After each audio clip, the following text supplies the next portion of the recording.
अस्सलाम वालेकुम दोस्तों, कैसे हैं आप सब। दोस्तों, वर्ल्ड इकोनॉमिक फोरम ने अपनी वेबसाइट पर उन स्किल्स के बारे में बताया है जिनकी आने वाले दौर में सबसे ज़्यादा ज़रूरत और डिमांड होगी। ख़ासतौर पर मैं मुखातिब हूँ यूथ से, तो बहुत गौर से वीडियो देखिएगा। आने वाले दौर में सबसे ज़्यादा डिमांडिंग स्किल्स में जो पहली स्किल है वो है analytical thinking and innovation. Number 2, दूसरी स्किल जो आइंदा ज़माने में डिमांडिंग होगी वो है active learning and learning strategies. आज नॉलेज की कमी नहीं है, आज लर्न करना क्या है, इस सारे नॉलेज में से आपको क्या चाहिए, लर्निंग स्ट्रेटजी क्या होनी चाहिए, ये आपने सीखना है। ये सीखने का जो लर्निंग बिहेवियर है ये दुनिया में टॉप पर माना जा रहा है। ये जिसमें पाया जाता है वही तरक्की करता है। नंबर 3, इसकी शदीद मांग है, यह है critical and complex problem solving. अगर आप मसाइल को हल कर लेते हैं, अब देखिए हमने मसला सुना था मैथ का, मसला फिसागोरस नहीं, मैथ के मसलों से ज़्यादा मुश्किल मसले ज़िंदगी के मसले, प्रोफेशनल पर्सनल जितनी भी ज़िंदगियाँ हैं इनके मसाइल। और अगर आप इन मसलों को हल नहीं कर सकते आप काम नहीं कर सकते।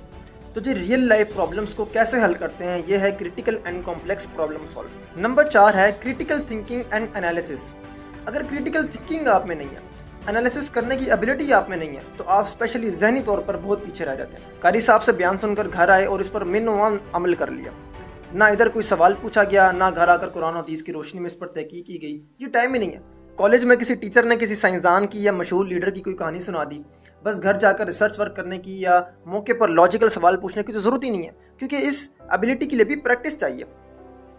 मेरे साथ इकरा कॉलेज ऑफ टेक्नोलॉजी में पढ़ने वाले दोस्तों को शायद याद हो, मैनेजमेंट के एक साहब थे, नाम नहीं लूँगा, और बाराक ओबामा का एक वाक़या सुनाते थे। वो बाराक हुसैन ओबामा को बोलते थे ओबाराक ओबामा, उसका $1 वाला वाक़या था, वो सुनाते थे। वही टोटल कहानी थी। अक्सर साजा में ये आदत होती है कि अपनी ताक बिठाने के लिए अपने आप से कोई किस्सा बनाकर सुना देते हैं। सर प्लीज़ हिस्ट्री को ना छेड़ा करें, ना किया करें। नंबर 5 है creativity, originality and initiative. Creativity क्या है? कुछ नया करना। ओरिजिनल क्या है? असल में करना। आप लोग जानते हैं हमारी कौम तरक्की क्यों नहीं कर पा रही? हमारे पास ओरिजिनल आइडियाज़ ही नहीं होते, या हम कोशिश ही नहीं करते ओरिजिनल आइडियाज़ पर काम करने की या सोचने की। आप अगर जीटी रोड पर सफ़र कर रहे हों और रावलपिंडी से पेशावर तो तरनोल क्रॉस करेंगे, लाइन में बनू बीफ पिलाओ, मलंग जान बनू बीफ पिलाओ, असली मलंग जान बनू बीफ पिलाओ, लाइन में 5-6 इकट्ठे हैं। उधर ही सदर जाएं, शनवारी, पुराना शनवारी, नया शनवारी, बहुत ही पुराना शनवारी, असली शनवारी।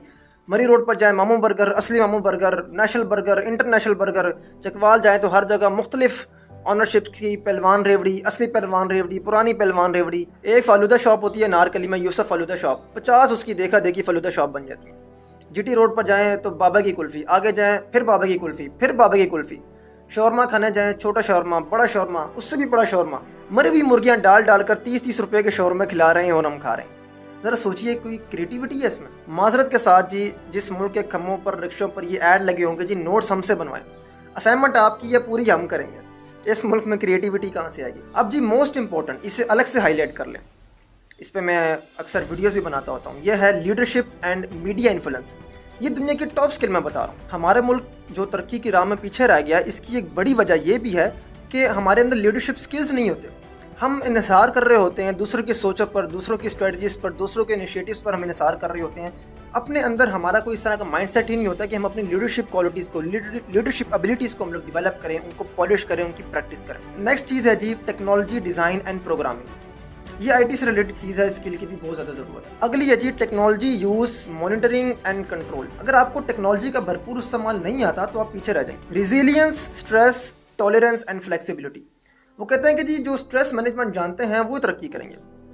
अगले ज़माने में स्ट्रेस ज़्यादा होगा, चैलेंजेस ज़्यादा होंगे।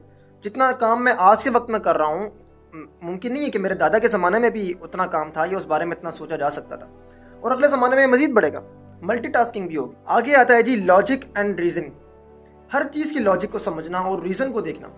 कायनात पूरी एक लॉजिक पर खड़ी है, हर फिनोमेना की कोई ना कोई लॉजिक है। अगली स्किल जी बहुत इंपॉर्टेंट, इमोशनल इंटेलिजेंस, EIB कहते हैं। इसके ऊपर डैनियल गोल्डमैन की एक बड़ी शानदार किताब है, 1995 में उसने लिखी थी, वो ज़रूर पढ़िएगा, और उस पर इंशाल्लाह एक अदद सेशन भी बाद में हमारी तरफ से रख लिया जाएगा। नेक्स्ट लिखिएगा जी सर्विस ओरिएंटेशन, और उसके बाद आखिरी स्किल जो है वो है निगोसिएशन। ये तमाम स्किल्स, ये वो स्किल्स हैं जो मैंने अभी आपको बताए हैं। स्पेशली मैं नौजवानों से मुखातिब हूँ जिन स्किल्स की इस दौर में और आइंदा आने वाले दौर में बहुत ज़्यादा ज़रूरत है, और आज के दौर में उसकी शदीद किल्लत भी है। मैं उम्मीद करता हूँ कि आपको ये वीडियो ज़रूर पसंद आई होगी, और मैं ये भी उम्मीद करता हूँ कि आप इससे इस्तेफादा ज़रूर करेंगे। बहुत शुक्रिया।